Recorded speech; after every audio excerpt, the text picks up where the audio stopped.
Palang araw guys, meron tayong client na Toyota Wego. So sira talaga. So ito na guys, nabaklasan natin yung mechanism.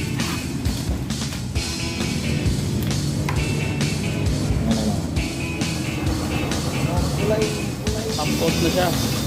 Okay, so yun na guys yung mechanism. Okay, pogi na. So palang araw guys, meron tayong client na Toyota Wego. So damage yung kanyang bumper. Ayan. So samahan nyo ko sa mabilisang basic pointers kung paano siya gawin. Okay. So ang gagawin natin ngayon ito is ano siya, tatanggalin natin yung kanyang mismong bumper. So pag natanggal na yung buong bumper guys, ang mangyayari dyan, pwede nang ipatakbo yung unit, pwede yung gamitin, pero may iwan yung bumper kay ito yung didiscount natin na ma-repair yan. Okay. So babaklasin muna natin yung buong mechanism, pagkatapos saka natin sistemahin. Okay? Sige. So, let's start. So, sira talaga. Yan. Wasak. Yan. Damage. Bumangga ito guys sa kuwan. Malaking concrete. Kaya natupi siya.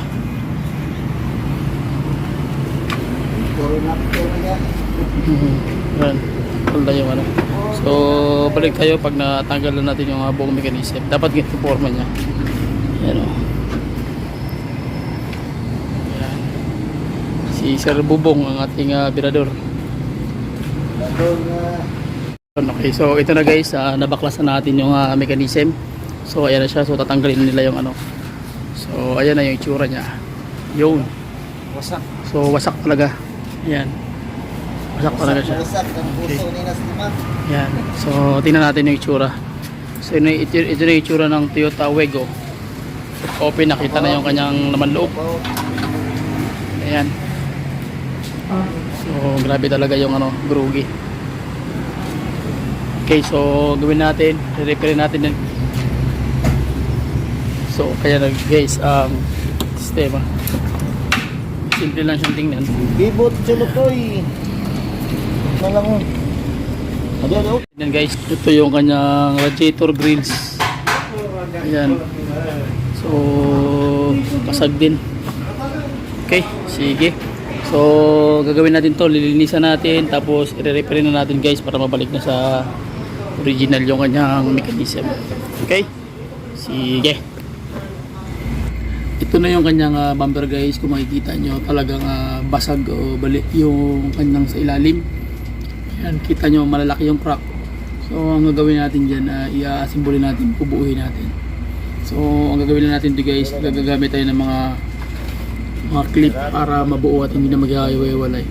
So may technique pala ako, basic pointers. Ito makikita nyo, pinakulong tubig to, especially sa mga fiber, malaking gamit ito guys. So mga bumper ng mga na-bend, pwede mo siyang gamitan ito. Napakaluan mo lang para bumalik, para lumambot yung kanyang plastic fiber, and then pwede mo siyang ibalik dandaan. So kailangan mo ng konting idea sa mga ganitong bagay para makuha mo yung sistema pa paano siya ibalik na hindi ka ganong malalakihan ng gastos. Pero kailangan meron kang abilidad kung ano yung dapat mong gawin sa pag-setting ng kanyang mga crack at kanyang mga yung plastic na pagkadutunog to, kasi minsan pag hindi mo alam yan, magugulat ka, magbibitak-bitak pa rin na mag-iwalay pa rin yan. So kailangan mo talaga ng konting background dito. Okay, so mahalaga nakuha nyo yung basic pointers kung paano siya titirahin. Hindi man natin mga-videohan guys ng step by step. Mahalaga makuha nyo lang yung punto kung ano dapat gawin. Okay, so far okay na lang din. So pipinturahan na lang din to para mag-match yung kulay. Okay, sige. So ito na yung ano guys, yung itsura niya. Yan na, so nabuo na natin kahit paano yung nasira.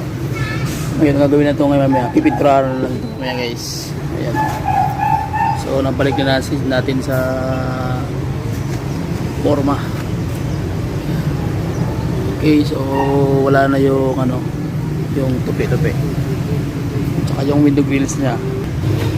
Buti hindi naman nasira yung kanyang yung kanyang frame. So, okay. sige, bagay guys, magpipintura na tayo para ano natin, malaman natin kung ano yung magiging mangyayari. Okay? Sige. Okay, so nailagay na namin guys yung nabuo na namin. Hindi ko na nabidyoan guys, pasensya na kayo dahil medyo busy talaga tayo.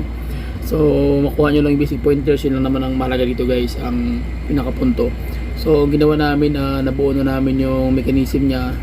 Gamit namin yung mga clip na naikabit namin doon para magtungdugtong yung kanyang mga pyesa. So ngayon ginawa namin na nalagyan na rin ng pulitap yan. Pagkatapos lagyan ng pulitap, ang gagawin dyan is maglalagay naman kami ng painting. So magre-repaint na tayo guys.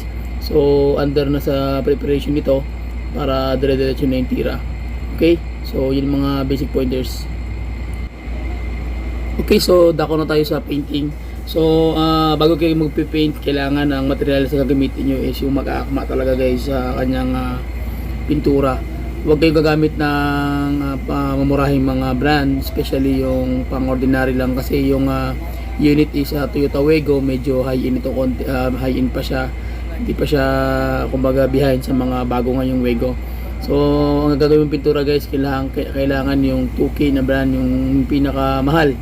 Okay, kasi kung mumurahin, hindi siya mag-match yung kulay niya ng bumper doon mismo sa kulay ng original na kulay ng Wego. So hindi mo ma-match, papangit yung kalalabasan. Kasi ang mahal kasi nito guys, yung pintura, yung brand ng pintura, kasi nga semi-micat o yung may mga kristal.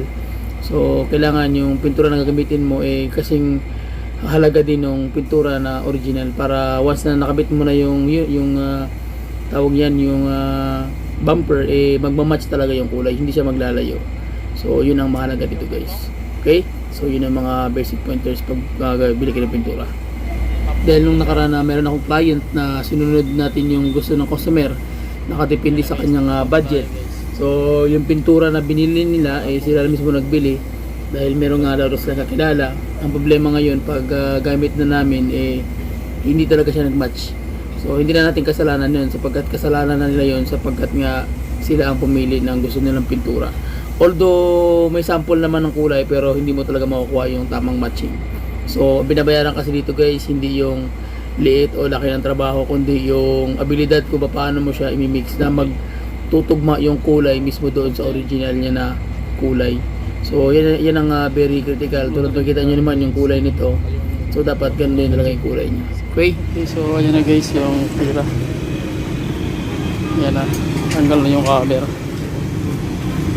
So pinapatuyo na lang sa araw para mamaya babaki na to. Okay, sige, tapos kakapit natin ito. Okay na siya. Okay, so after matuyo yung bumper, maano na talaga siya, talagang tuyong-tuyo na siya. So gagawin namin guys, ikakapit na namin yung buong mechanism para makita natin actual kung ano yung mangyayari. Okay, so let's go. Ito na yung kanyang final result. Kung makikita nyo guys, yung pintura, halos mag-same lang talaga sila. So yan po yung binabayaran dito guys, yung matching. Dahil minsan mahirap talaga hanapin yung kulay ng pintura, especially pag mga high-end pa yung mga unit. Dapat yan same talaga sila ng kulay, hindi pwede maglayo, kasi kung maglalayo talaga ang pangit tingnan. Okay, so at least nakuha nyo yung basic pointers, hindi mo natin mabidyohan step by step yung bawat details. Ang importante guys, makuha nyo yung punto kung paano siya tinanggal, paano yung mga technique, basic pointers na mabuo yung buong mechanism, kung paano siya ginagawa ng paraan, remedy. Okay, makuha nyo lang yung basic pointers. Sige, tingnan natin guys yung final. Let's go. Okay guys, so yan na, hindi na natin na-videohan, pero mahalaga nakuha nyo lang yung basic pointers. So ayan na, set up na siya. Balik na sa dating alindog niya. Yan yung mga basic pointers guys. Toyota Wego. Yan. Okay na yung tira. Okay, so salamat sa lahat guys. Shout out sa inyong lahat, sa lahat ng mga banggitong mekaniko, sa lahat ng mga OFW sa iba't ibang panig ng mundo, at sa lahat ng mga Filipino YouTube creator, and then sa Facebook din, ganun din guys. So please support them, subscribe them, and follow them guys. So nasa inyong kamay ang aming mga bunga guys, sa magitan ng likes and comment, at yung mga palitan ng mga kuro-kuro, mga suggestion or any comment.